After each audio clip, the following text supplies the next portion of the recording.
Y si os parece, vamos a empezar con el culto, que se titula El destierro de Jacob. En el último habíamos estado explicando o comentando cómo Jacob y Esaú habían hecho una parte de la historia un poco retorcida, ¿no? Habían engañado al padre, se habían peleado por las bendiciones y también por la herencia. Y esto lo encontramos en Génesis 27. Os invito a todos a que tengáis Biblias porque la vamos a usar. Cuando estaba preparando este culto me llamó la atención el final del capítulo. La verdad es que es un texto que se me había pasado inadvertido las otras veces que lo había leído. Así que el sermón de hoy lo vamos a empezar leyendo ese texto. Dice que, bueno, como he dicho, la parte en la que Jacob y Esaú engañan... Versículo. Capítulo 27, versículo 46 es en el que vamos a leer, pero voy a comentarlo desde el 41. Se encuentran en ese estado y dice que con el tiempo a Esaú no le sentó bien aquello y empezó a tramar atacar a su hermano. Decía, bueno, voy a esperar a que mi padre muera, que le quedan cuatro días, y a partir de ahí tú te vas a enterar. Y el problema es que la madre, ¿cómo se llamaba la madre de Jacob y Esaú? Rebeca. Rebeca lo oye. ¿Y a Rebeca cuál era su hijo preferido? Gracias. Me acabas de dar un vuelco, digo, ¿ya me he equivocado? Jacob. Entonces escucha a Rebeca de que la vida de Jacob corre peligro y que el otro hermano está un poco enfadado con aquello. Así que Rebeca se pone a hablar con Jacob y le dice, mira, Esaú está enfadado y quiere atentar contra ti. Así que vete a buscar familia entre mis parientes. Vete a buscar una esposa ahí y así, con ese motivo, te alejas un poco de casa. A ver si mientras tanto se calma y yo ya te avisaré cuando puedes volver. Acordaros de esta frase, yo te avisaré cuando puedes volver. ¿Recibe el mensaje de la madre de volver? No lo recordáis, ¿verdad? Bueno, pues, mientras tanto, y aquí es lo que me llamó la atención, versículo 46. Rebeca, además de hablar con Jacob, se fue a hablar con con Isaac. Y le dijo, atento a la frase, quiero que os imaginéis un momento la escena. Un matrimonio mayor, temblándoles un poco la voz, quizás con unas cuantas arrugas y unos ojos expresivos típicos de la edad. Entra en la tienda de campaña del marido, después de haber hablado con el hijo y haberle dicho que se vaya a buscar esposa a sus parientes de su familia, y le dice, atentos, me encantó esta frase, estas mujeres hititas me tienen harta, me han quitado las ganas de vivir. Si Jacob se llega a casar con una de estas hititas que viven en este país, más me valdría morir. ¿Sí? ¿Os imagináis a Rebeca entrando a decir esto? Pero esto no es lo que más me llama la atención. Lo primero, este matrimonio vivía en una zona donde había hititas y convivían con ellos. Y hay que agradecerles a ellos la riqueza de este matrimonio, porque bien les venderían y les comprarían cosas. ¿Hay alguna queja de esta mujer en las mujeres de Esaú? Más adelante lo veremos después, en el versículo 8, que Esaú dice que tiene varias mujeres cananeas, hititas. ¿Se ha quejado Rebeca de alguna de ellas? Entonces, realmente, ¿qué es lo que le estaba molestando? ¿Qué es lo que quería Rebeca con esta queja? ¿Cuál era su intención? Porque Pues de esas mujeres vivía, siervas de ahí tenían, ya tenía unas cuantas nueras, porque veremos después que dice que tiene varias nueras de ahí, y no hay queja, no ha protestado hasta ahora. Y de repente se queja, y además pone su vida por delante. Me muero. ¿Sí? Más me valdría morir. ¿Qué es lo que quiere aquí Rebeca en realidad?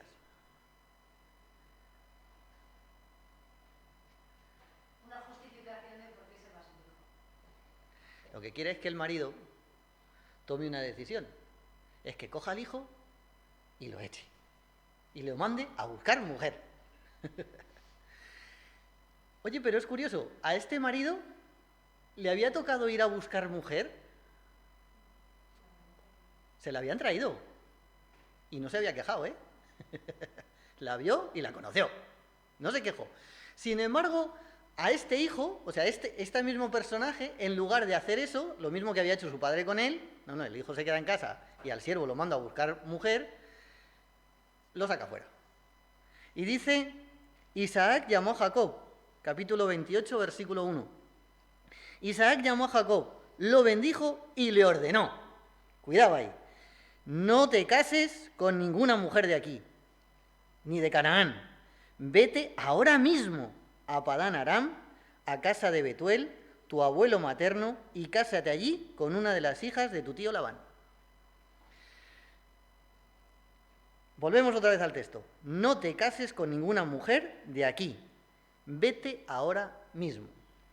¿Cuántas veces usamos en pareja y entre amigos, pero más esto se suele ver más entre parejas, usamos tretas o estrategias para conseguir algo? ¿Sí? Por ejemplo, hoy esta botella de agua me gusta, ¿me la podían regalar para mi cumpleaños? ¿Sí? Hay veces que usamos indirectas, que usamos estrategias para conseguir lo que queremos. ¿Y esta forma es correcta? Me gustaría que nos lo planteáramos. ¿Funciona?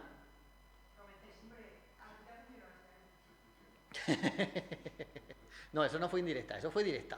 Yo lo siento mucho, pero eso fue una directa. ¿Creéis que en una relación de pareja hay que andar con estas triquiñuelas para conseguir las cosas? ¿Realmente a Rebeca qué le preocupaba? La vida de su hijo. ¿Por qué no va a su marido, al padre de ese hijo, y le dice, oye, ¿te estás dando cuenta de lo que está pasando en la familia? Claro, aquí el problema es que Rebeca tendría que haber empezado a decir que la culpable de todo el follón a lo mejor era ella. Ya habíamos mentido una vez, así que mentimos dos, ¿no? Eso no es una buena estrategia y no le funciona. De hecho, esta madre no se pudo despedir de su hijo, porque ese mensaje de que cuando las cosas se calmen ya volverás, nunca llegó. Así que, después de ver la historia de estos dos patriarcas anteriores y sigo pensando en el que esta opción para conseguir las cosas no es lo correcto. Se necesita diálogo y se necesita sinceridad. Vamos a continuar un poco más con la historia. Vamos a ver qué le pasa a estos padres. Lo manda y le dice ahora mismo. ¿Creéis que el padre no había oído lo mismo de que corría peligro la vida de su hijo? Porque esta es otra, ¿eh? Vamos a decirlo en coloquial. Yo digo que se deja caer del ala. Es engañado, pero es que se deja engañar. Y no una vez, sino varias. El pobrecito tiene experiencia. Así que lo bendice y le dice, el Dios Todopoderoso te bendiga, te haga fecundo y haga que salgan de ti numerosas naciones, que también de ti, a ti y a tu descendencia, la bendición de Abraham, para que puedas poseer estas tierras donde ahora vives como extranjero, esta tierra que Dios le prometió a Abraham. Así envió Isaac a Jacob a Padán Aram. Eso sí, la diferencia aquí del padre es que no le dice que vas a volver. Ya te avisaré cuando puedas volver. No, en este caso le dice que tengas mucha descendencia. No espera verla. Sabe que se está despidiendo y que no la va a ver. Así que dice que se va, que lo despide. a ir a hablar con Labán, que era hijo de Betuel, el arameo y el hermano de Rebeca, la madre de Jacob y Esaú. Esaú supo que Isaac había bendecido a Jacob y que lo había enviado a Padán. Cuidado, vamos a hacer un salto.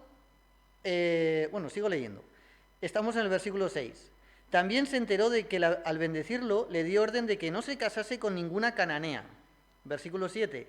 Y de que Jacob había partido hacia Padán Aram en obediencia a su padre y a su madre. Entonces Esaú se dio cuenta de la antipatía de su padre por las cananeas. Cuidado, versículo 9. Por eso, aunque ya tenía otras esposas cananeas, Esaú fue hasta donde vivía Ismael, hijo de Abraham. ¿Quién era este Ismael?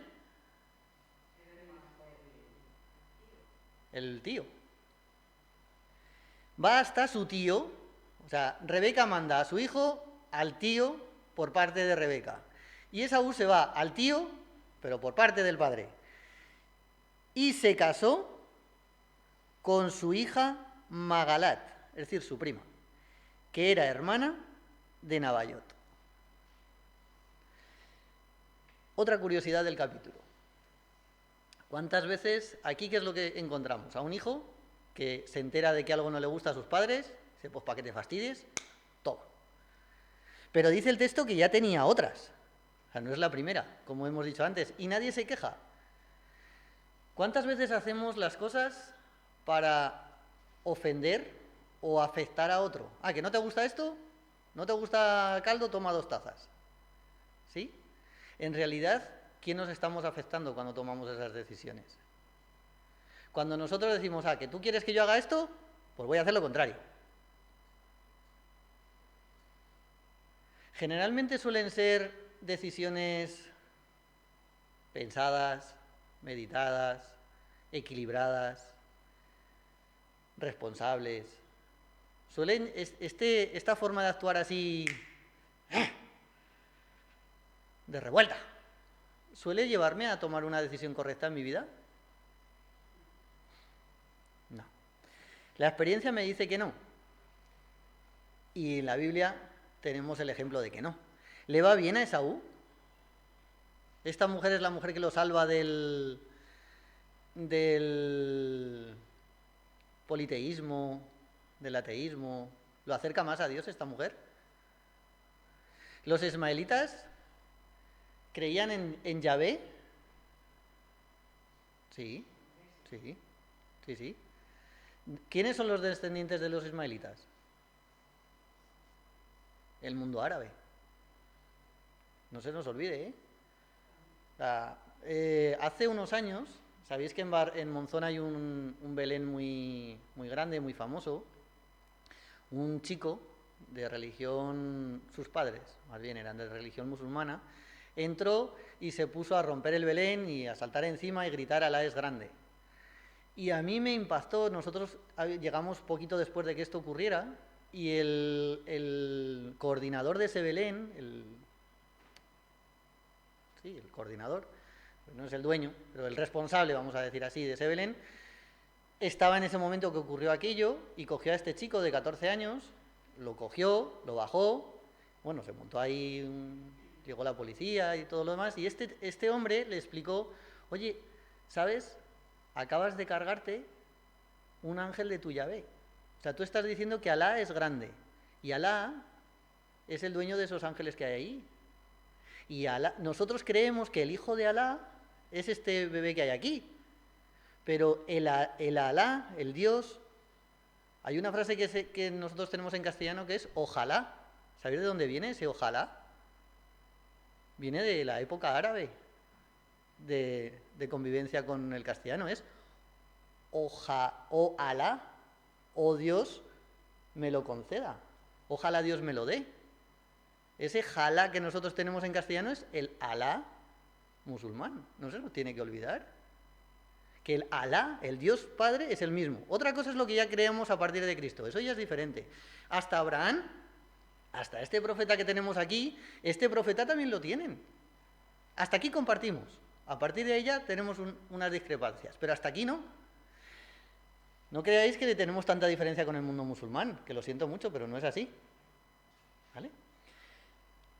Así que de esta variante, a esta variante hitita va a buscar Esaú otra mujer para fastidiar a sus padres. ¿Realmente necesitaban esos padres otra mujer más para fastidiarle? ¿Quién sale perjudicado en la historia? ¿Quién sale más apartado de Dios? Esaú.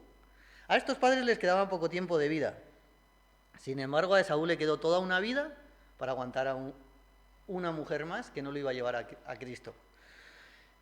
Así que ahí dejamos un momento de Esaú y seguimos más adelante. Si os parece, vamos a continuar en la historia. Jacob, si seguimos hacia adelante, ¿qué cosa famosa le ocurre? ¿Os acordáis? Tiene un sueño de una escalera, dice que se pone a dormir y durante el sueño, mientras duerme, tiene un sueño de una escalera que sube y baja. No me voy a parar en ese detalle porque es conocido, así que vamos a seguir un poco más adelante. Sí que Dios le dice, versículo final del 15, no te abandonaré hasta cumplir con todo lo que te he prometido. Y aquí me gustaría parar. Estamos en el capítulo 28, versículo 15 al final. Después de todo lo que le cuenta, después de todo el sueño, le dice, no te abandonaré hasta cumplir con lo que te he prometido. Dios lo cumple. Dios cumple esta promesa que le hace aquí muchos años antes de que después regrese Jacob, perdón. Sí, lo cumple, ¿no? Sabemos, como tenemos la suerte de saber el final de esta historia, y sabemos que lo bendice en gran manera, que tiene tierra, tiene posesiones, animales, siervos, mujeres, hijos, y vuelve a la tierra. A mí me gustaría que nos hiciéramos una pregunta en esta mañana. ¿Cuántas promesas hay para ti en la Biblia? ¿Hay alguna? Muchas. Decirme una. Yo estaré siempre con vosotros hasta el fin del mundo. Perfecto. Yo estaré con vosotros siempre hasta el fin del mundo. Otra. Yo te abriré las ventanas del cielo, la tenemos en la escuela sabática de esta semana, hasta que sobre y abunde. Otra. Honra a tu padre y a tu madre, para que tu día esté largo y grande la que Jehová tu Dios te da. Muy bien. ¿Más? ¿Alguna bendición más que os acordéis? A mí me encanta una, que me gustaría recordar. Iré, os prepararé lugar y volveré. ¿Sí? Si tenemos todas estas promesas en la Biblia, ¿para quién son? ¿Son para nosotros? ¿Sí? ¿Nos las creemos? Deberíamos creérnoslas. Si aquí a Jacob se le cumplió, si dice, no te abandonaré hasta cumplir con todo lo que te he prometido, si él lo hizo, ¿por qué no lo va a hacer contigo y conmigo? ¿Por qué no esperamos y anhelamos y hacemos las cosas conformes para que esas bendiciones de Dios se puedan cumplir en nosotros? Yo lo tengo muy claro. Si no recibimos más bendiciones es por la parábola de los talentos, porque no somos capaces de administrar más de lo que nos da, porque si no tendríamos más, porque Dios es un Dios rico, es un Dios que tiene todo, es el dueño de todo. Si no me da más es porque no lo sé administrar.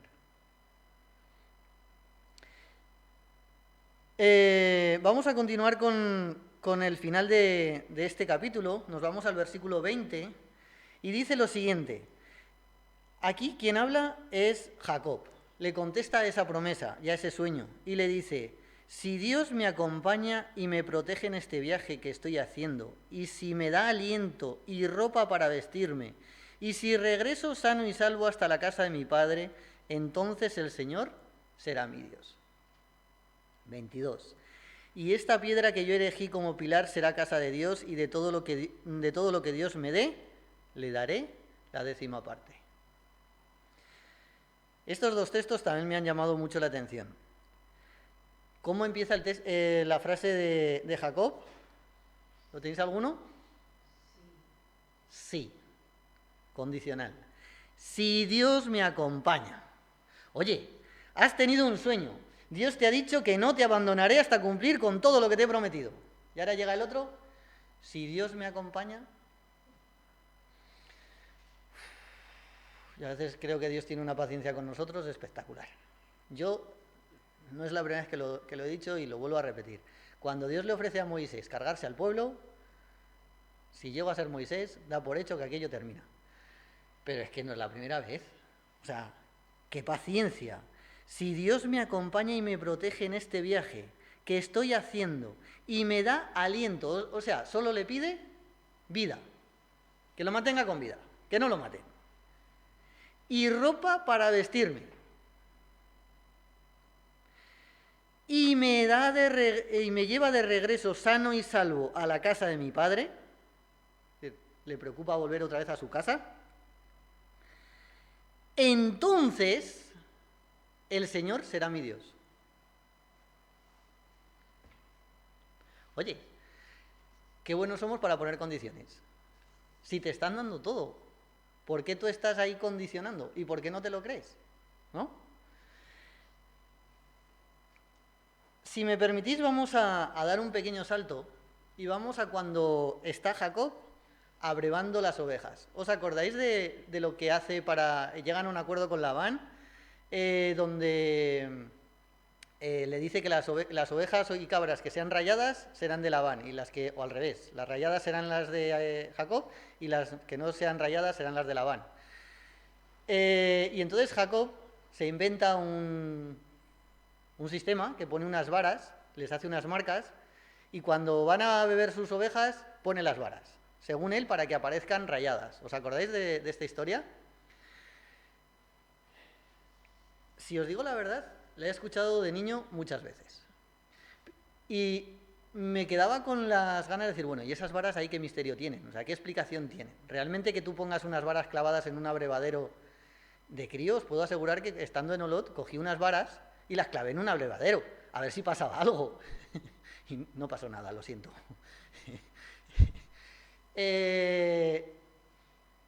Y si leéis el capítulo, os encontráis que Jacob tiene un sueño donde Dios le dice, hey, lo que tienes, te lo he dado yo, no son tus varas, no te vayas a creer.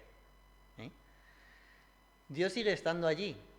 Y aunque Jacob intenta buscar otras opciones, intenta buscar por sus propios medios esa bendición, Dios se la va a dar.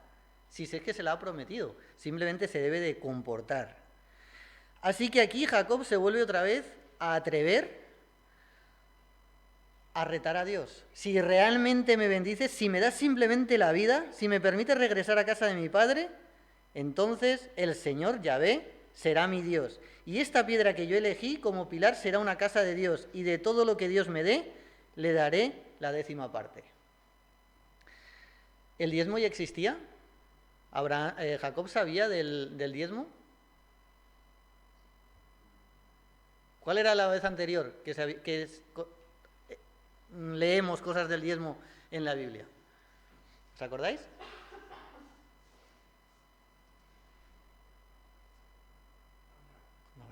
¿Abraham qué era? Su abuelo. ¿Sí? Y Abraham, su abuelo, cuando regresa de salvar a Lot, en aquella guerra que montan de rescate del familiar secuestrado, cuando regresa le da la 10ª parte a Melquisedec. O sea, ya estaba el sistema de diezmo. No es algo que hayamos descubierto en esta escuela sabática de esta semana.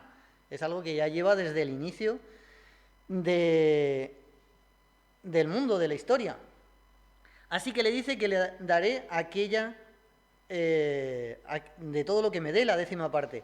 Ese lugar, ¿os acordáis cómo se llamaba? ¿Cómo lo llamó? Betel. Y sigue con ese nombre mucho después. Y se mantiene. Bien, vamos a seguir viendo curiosidades, nos da tiempo de seguir un poquito más, así que vamos a continuar. Yo no sé si realmente deberíamos de plantearnos nuestro comportamiento, nuestra manera de actuar, a veces esas opciones que tenemos o esas formas que tenemos de actuar en nuestra vida. A veces ir con engaños, a veces ir con condiciones a Dios, a veces forzar situaciones. Nos deberíamos de plantear si realmente es lo correcto. Vamos a seguir viendo un poco la historia. Nos dice que Jacob sigue caminando y se acerca a donde está el familiar y se encuentra a unos pastores que están delante de un pozo y no pueden dar de beber a las ovejas. Y les pregunta que por qué. Dicen que aunque es tarde, hasta que no haya 3 pastores, no pueden mover la piedra que hay encima del pozo. ¿Sí? ¿Os acordáis de esta parte de la historia? Necesitan 3 pastores. Entonces no podemos. Cuando haya 3 pastores ya tenemos fuerza suficiente para empujar la piedra y entonces damos de beber a las ovejas. Y dice Jacob que por qué no le dan antes si ya es tarde y por qué no están las ovejas comiendo en el campo. Aquí el problema es que aparece Raquel. Y me gustaría que leyéramos el versículo 9, capítulo 29, versículo 9. ¿Qué es lo que ocurre cuando Jacob ve a Raquel que se acerca con sus ovejas? Y dice, todavía estaba Jacob hablando con ellos, con los pastores que le estaban explicando el por qué no podían abrirlo. Dice, cuando Raquel llegó con las ovejas de su padre, pues era ella quien las cuidaba. En cuanto Jacob vio a Raquel, hija de su tío Labán, con las ovejas de éste, se acercó. ¿Quién se acercó? Jacob. Y quitó la piedra que estaba sobre la boca del pozo.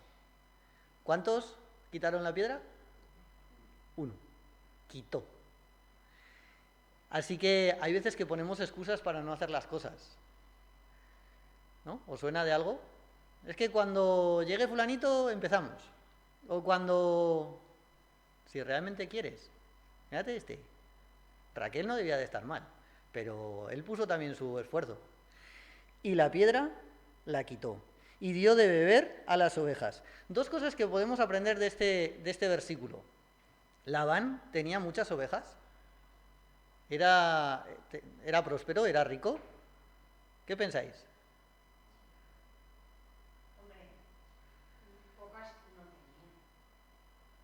¿Qué más? ¿Qué más pensáis los demás? A ver, Orlando. Creo que en ese entonces tenía pero lo justo, no creo que sería mucho como para que sea rico. Muy bien. Esto nos demuestra que muy rico no era. Tenía lo justo. Porque si hubiera tenido mucho, en los versículos siguientes, cuando nos dice que sus pastores se enfadan con los pastores de Jacob, ¿cuántas hijas dice que estaban pastoreando las ovejas en aquella época? Ninguna. ¿Quién se pelea con los pastores de Jacob? Los pastores de Labán. Es decir, ahora ya teníamos pastores, ahora teníamos siervos. Antes no tenía. No tenía ni siervos para ir a llevar las ovejas al abrevadero sabiendo que se necesitaban 3 pastores para mover una piedra. Así que muchos siervos no tenía. Porque lo lógico es que aunque Raquel hubiera estado apacentando las ovejas, a mover la piedra le hubiera acompañado a alguien. Oye, vete con Raquel y ayúdale a mover la piedra y... ¿Sí? Hubiera sido lo lógico. Sin embargo, no es así. Así que aquí deducimos, y os anticipo que en el comentario de Elena de White también dice así, que Labán tenía lo justo para vivir. Así que Jacob retira la piedra, le da de beber a las ovejas, ahí hablan entre ellos y le invita a ir a su casa. Y me gustaría que paráramos en el versículo 14. Cuidado con este, que me encontré otra joya. Capítulo 29, versículo 14. Después de que Jacob le contó todo lo que le había sucedido, final del versículo 13, versículo 14. Y Labán le dijo, realmente tú eres de mi propia sangre.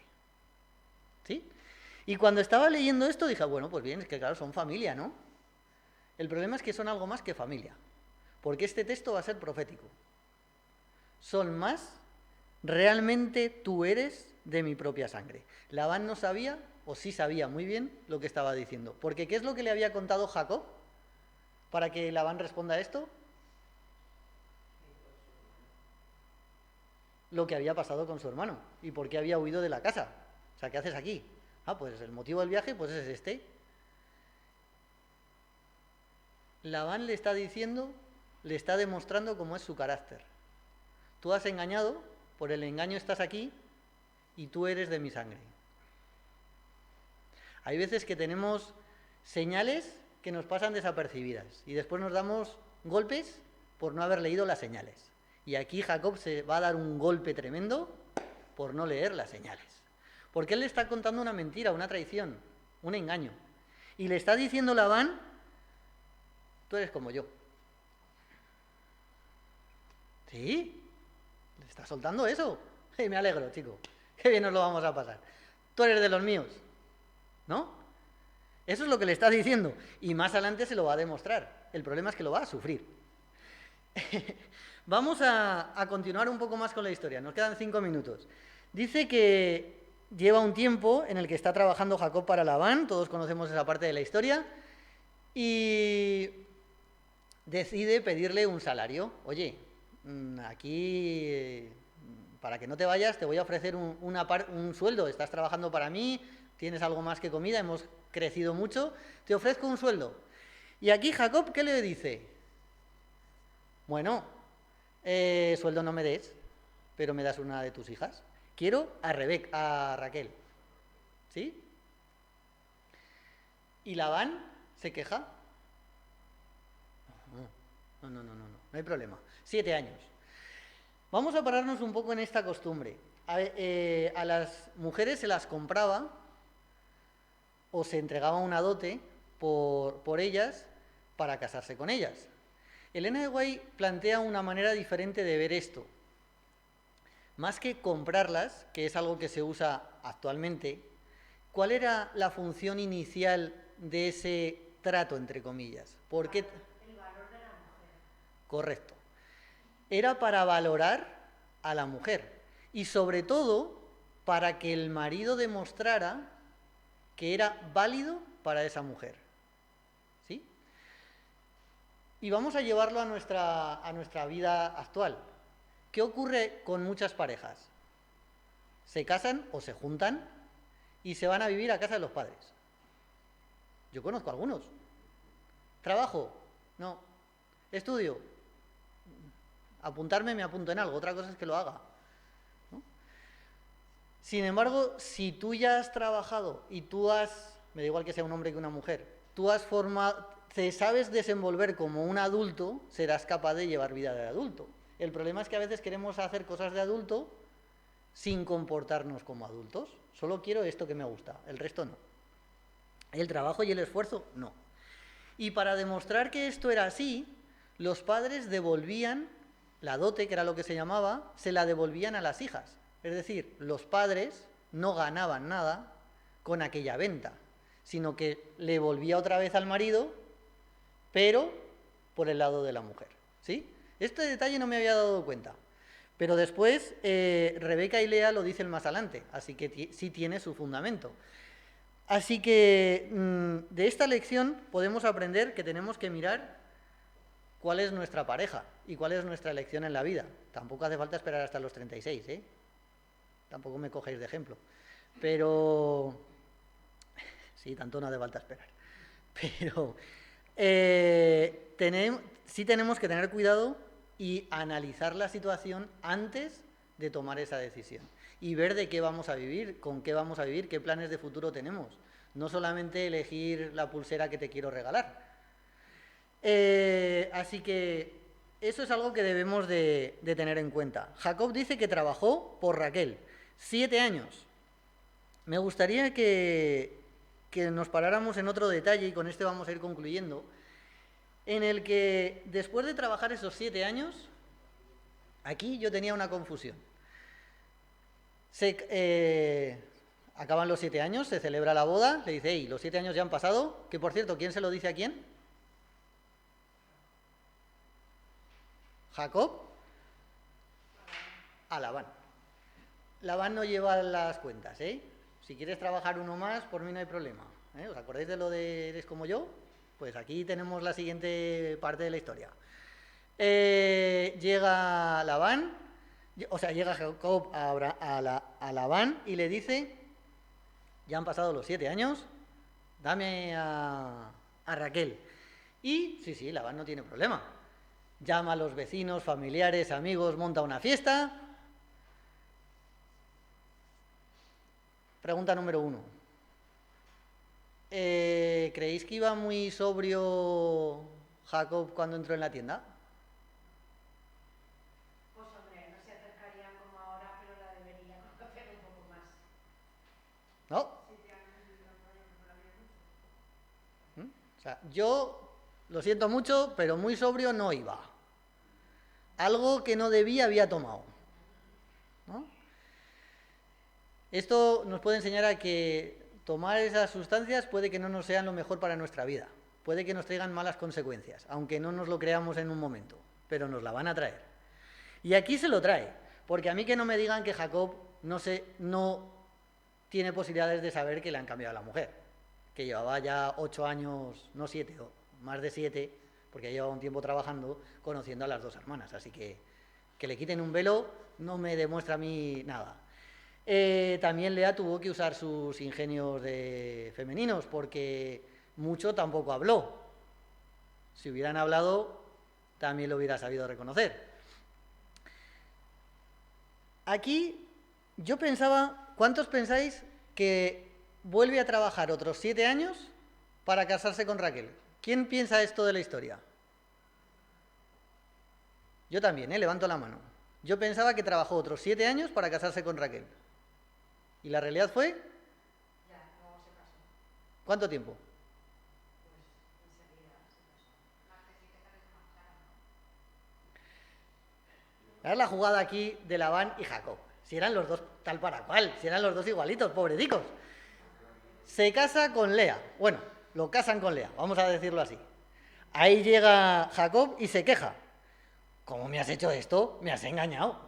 No te vengas ahora quejando, que ya te dijeron que era sangre de tu sangre. Y tú habías sido un engañador, así que ahora no te quejes con que te han dado la vuelta, que se lo hiciste a tu padre. Pero bueno, y Labán le contesta, la costumbre en nuestro país, ay, que cómo me gusta esta frase, en mi país, no sigo por ahí, es casar primero a la mayor y luego a la menor. Por eso cumple ahora con la semana nupcial de esta y por 7 años más de trabajo te daré a la otra. Cuidadín, ¿cuánto tiempo le ha dicho? No. Cumple ahora con la semana nupcial de Lea y por 7 años más de trabajo te daré a la otra. ¿Cuánto tiempo se espera Jacob para casarse con Raquel? ¿Con Raquel? Una semana. Vamos. Aquí Jacob estaba triste de la vida. Se peleó y se enfadó como no veas. En una semana se le pasaron los disgustos. Así que le dice, así lo hizo Jacob. ¿Le protestó? ¿Argumentó algo? Después nos quejamos. No, pero es que fue la mujer que me diste. No, es que fue el marido que me diste. No, es que el suegro que me diste. No, pero tú no haces nada para protestar, niño. Discute. No, que otras veces has demostrado más gallardía que esto. Dice, así lo hizo Jacob. Y cuando terminó la semana nupcial de la primera, por si a alguien le quedaba dudas con el texto, seguimos. Labán le entregó a Raquel por esposa. Vuelvo a repetir, cuando terminó la semana nupcial de Lea, Labán le entregó a Raquel por esposa. También Raquel tenía una criada llamada Milja y Labán se la dio para que la atendiera. Una pregunta así, esto, un paréntesis así para chicos. Aquí está diciendo Labán que le da la sirvienta tanto de Lea como de Raquel. Una pregunta curiosa. ¿Las sirvientas eran más jóvenes o más mayores que la servida? No, más mayores. Porque eran para servir y eran las criadas que las cogían para que las cuidaran desde bebés. Cuidadín, que la criada era mayor. Este detalle lo vamos a dejar para el próximo culto, porque voy por la mitad y me queda la otra mitad, así que lo vamos a dejar. Acordaros de estas dos, de las dos sirvientas, y de la edad que tenían, y de cómo era Jacob. Este ejemplo que tenemos de lo que a veces no tenemos que hacer nosotros, como cristianos. Que Jacob, todos conocemos y a veces tenemos la costumbre de hablar o recordar los detalles buenos. Pero también está bien recordar o aprender, como en este caso, los errores que cometió Jacob. Y me voy a ir a un proverbio de Salomón. De sabio es aprender en cabeza ajena y de los errores de los demás. Y si en la Biblia hay un error, porque desde luego los hay, y es uno de los pocos libros históricos que cuenta errores, porque generalmente tú lees un libro de la guerra, a mí eso es algo que me hierve la sangre. Lees un libro de la Guerra Civil Española y depende de quién lo haya escrito, unos son los salvadores de la patria y los otros son los malos. Pero si lees otro historiador, el salvador de la patria es al contrario. Y así nos podemos ir tirando la pelota. Sin embargo, la Biblia es un libro histórico que cuenta lo bueno y lo malo. En este caso, Jacob es un ejemplo a seguir en las cosas buenas. Pero me gustaría que también aprendiéramos a seguir a Jacob en los detalles que no debía de haber hecho Jacob. Los engaños, las mentiras, la conformidad y a veces, sobre todo, la justificación. Yo creo que Jacob, uno de los mayores errores que cometió fue justificarse. Porque cuando engaña a su padre, ¿él sabe que lo está haciendo mal? Sí, pero es mi madre la que me lo está diciendo, esa madre que me quiere tanto, que me mima, que me cuida, me lo dice ella. Y yo me lo merezco. Y mi hermano, pues si mi hermano me ha dado su primogenitura por un plato de lentejas, si mi madre tiene razón, ¿cuántas veces justificamos nuestros errores? ¿Cuántas veces le buscamos una excusa y decimos lo que sea? ¿No? Tengo que dar el diezmo, no, pero es que no lo voy a dar porque, como decíamos en la escuela sabática, es que fulanito robó. ¿Y a mí qué? O sea, si yo también hago las cosas mal, si yo también cometo errores, si ha de juzgarme Dios a uno o a otro, pues vamos a terminar todos en el mismo sitio, ¿no? Si no contamos con la justicia y el amor de Dios, vamos a tener un problema, todos. Así que debemos de aprender del comportamiento, igual que yo recomiendo a los que no lo hayáis podido ver, la serie de los miércoles que lo está llevando el pastor Pablo Armero, sobre la vida de Daniel. Yo me esperaba la típica reflexión acerca de las profecías y los cuernos y las alas y las cabezas, y me extrañó que el pastor está llevando una meditación acerca de la vida de Daniel. Y cuando yo veía este ejemplo, es que es lo mismo. O sea, en la Biblia tenemos vidas reales que han pasado por situaciones reales. Y debemos de cogerlas como ejemplo, para lo bueno y para lo malo. Es una lástima que del libro de Daniel, todos no sabemos las profecías, pero es un tercio del libro. Y todo lo demás de Daniel, ¿por qué no lo aplicamos en nuestra vida? ¿No? Así que os invito, el que el miércoles no la haya podido ver, en la primera sesión que no se pudo grabar ya está grabada, la grabamos este jueves y la podéis ver, así que podéis ya ver el 1 y el 2. Os animo a que lo veáis y a que veáis los siguientes, porque seguro que aprenderemos mucho. Y que cojamos estos ejemplos de la Biblia y los usemos para aplicarlos en nuestra vida. Los engaños, forzar situaciones, ir con mentiras a nuestra pareja, ir con dobleces a la gente que nos rodea, no es la mejor opción, vamos a terminar mal. Aunque eso sí, como consuelo os voy a decir una cosa, pese a los errores, Dios te va a bendecir. Pese a tus caídas, Dios va a estar ahí. Y si realmente tiene que ser, Dios te va a ayudar a que lo consigas. Así que pongámonos en sus manos y dejémonos trabajar por Él para que seamos un ejemplo para nosotros, para salvación nuestra y para la salvación de la gente que nos rodea. Que el Señor nos ayude y nos bendiga a aprender y ser sabios y aprender de los errores ajenos. Que el Señor nos bendiga.